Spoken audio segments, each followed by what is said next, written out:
In the last episode, we ended with a question. What if you could control the flow of electrons? Not just let them move, but stop them, start them, direct them, on or off, 1 or 0. That question is the entire history of computing, and answering it took over 100 years.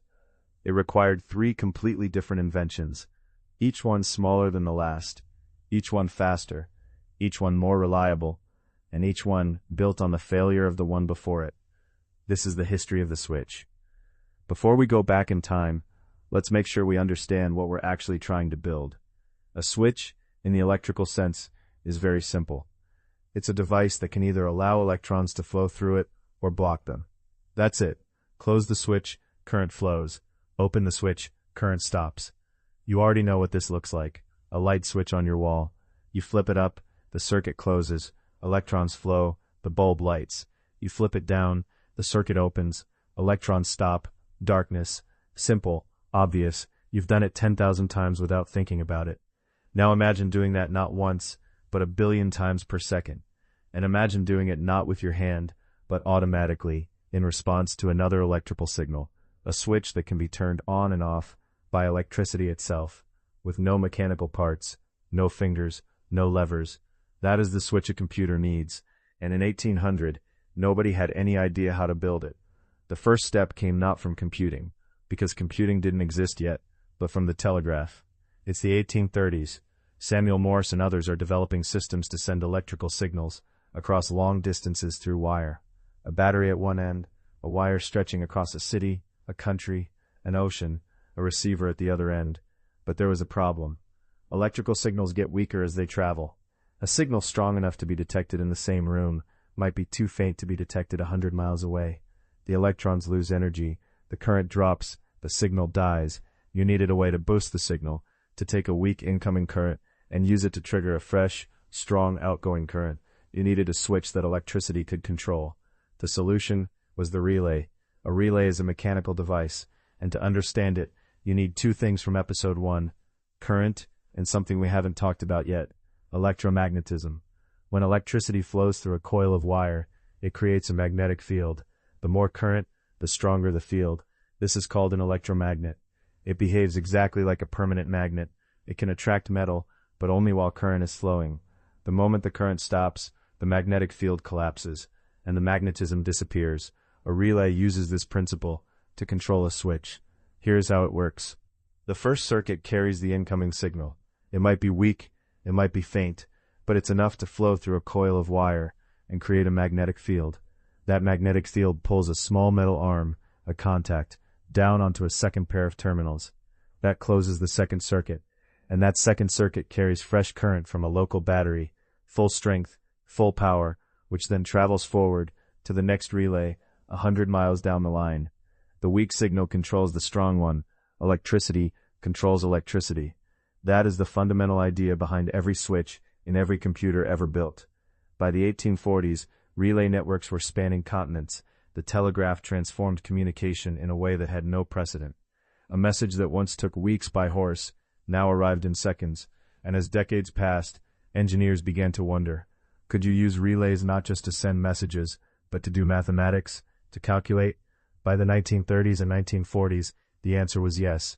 Engineers were building relay-based calculating machines, rooms full of them, thousands of relays, clicking and clacking, carrying out arithmetic step by step. You could hear them working. The relay makes a sound when it switches, a click, because it is literally a piece of metal snapping into place. And that sound, that click, was the first sign of the relay's fatal flaw. A relay is mechanical. It has moving parts, and moving parts wear out. After millions of switching cycles, the metal contact gets pitted and corroded. It stops making clean contact.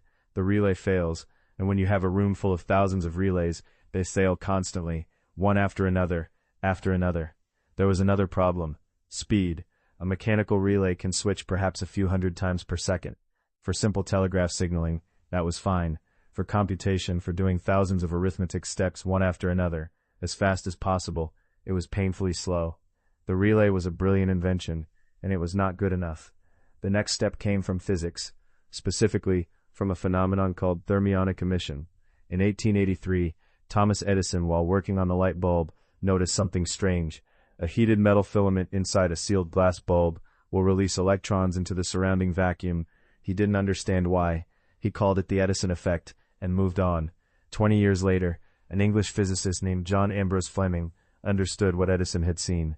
A hot filament releases electrons. If you place a second metal electrode, a plate, inside the same glass bulb and connect it to a positive voltage, those free electrons will be attracted to it. They'll fly across the vacuum from the filament to the plate. Current flows, but if the plate is connected to a negative voltage, the electrons are repelled. They don't move. Current does not flow. Fleming had built a valve, a one-way gate for electrons. He called it the Thermionic valve. Today we call it a diode, and it was the first electronic component, the first device that could control electron flow with no moving parts whatsoever. But a diode can only do one thing: allow or block. It can't amplify. It can't be controlled by a changing signal. That changed in 1906. An American inventor named Lee de Forest added a third element inside the glass bulb. Between the filament and the plate, he placed a grid, a mesh of fine wire. He called the whole device a triode. The grid is the key. If you apply a small voltage to the grid, it controls whether electrons can pass through to the plate. A slightly negative voltage on the grid, and the electrons are repelled. They can't get through. No current flows at the plate. A neutral or slightly positive voltage, and the electrons pass through freely. Current flows. Switch the grid voltage, and you switch the output. And here's the remarkable part. The current flowing through the grid itself is tiny, almost nothing, but the current it controls, the current flowing from filament to plate, can be much, much larger. The triode doesn't just switch, it amplifies. A small input signal controls a large output signal. This was the breakthrough that made electronics possible. By the 1940s, vacuum tubes were everywhere: radios, telephone amplifiers, radar systems, and computers. In 1945, the United States Army completed ENIAC, the Electronic Numerical Integrator and Computer. It was one of the first general-purpose electronic computers in the world, and it contained 18,000 vacuum tubes. Let that sink in. 18,000. It weighed 30 tons. It occupied 1,800 square feet of floor space, roughly the size of a large house. It consumed 150 kilowatts of power, enough to dim the lights in a neighborhood when it was switched on. And it was still constantly breaking down, not because the tubes had moving parts. They didn't, but because the filament inside each tube had to be heated to release electrons, and heating something thousands of times, over and over, for months on end, eventually burns it out. On average, ENIAC suffered a tube failure every 2 days. Engineers had to walk the rows of racks, checking every tube by hand, looking for the one that had gone dark. You can build a computer out of vacuum tubes, but you cannot build one small enough to fit on a desk, or reliable enough to run without an engineer standing by, or cheap enough for anyone outside a government or a university to afford. The change came from a place called Bell Telephone Laboratories in Murray Hill, New Jersey, and it came on the 16th of December 1947. 3 physicists were working on a problem. Their names were John Bardeen, Walter Brattain, and William Shockley. Their goal was to find a way to amplify electrical signals using solid materials. No vacuum, no glass tube, no heated filament. They were working with a material called germanium, a semiconductor, a material that sits between a conductor and an insulator. Under the right conditions, you can control how easily electrons move through it. On that December afternoon, Bardeen and Brattain placed 2 tiny metal contacts, the points of fine gold foil, onto a small piece of germanium, separated by a gap of less than a millimeter. They applied a small voltage to one contact, and they measured the current at the other. The signal that came out was larger than the signal that went in. They had achieved amplification in a solid piece of material. No vacuum, no filament, no glass. They called it the point contact transistor. Shockley, Bardeen, and Brattain shared the Nobel Prize in Physics in 1956. It was without exaggeration one of the most consequential moments in human history. Let's stop and look at where we are. The relay, a device the size of your fist. Mechanical, slow, loud. It clicks, it wears out, hundreds of switches per second at best. The vacuum tube, the size of your finger. Electronic, no moving parts, faster than any relay, but hot, fragile, power-hungry, and still large enough to hold in your hand. The transistor, in its original form, smaller than a fingernail, solid state, no moving parts, no filament, no vacuum, cool to the touch, reliable enough to run for years without failure.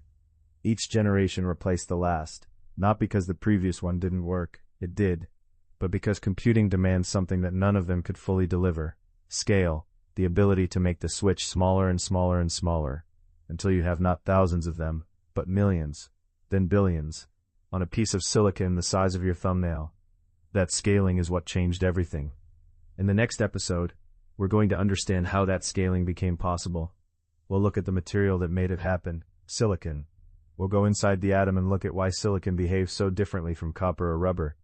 We'll see how adding trace amounts of other elements can transform it from a near insulator into a precisely controllable switch. And we'll arrive at the p-n junction, the single structure at the heart of every transistor ever made.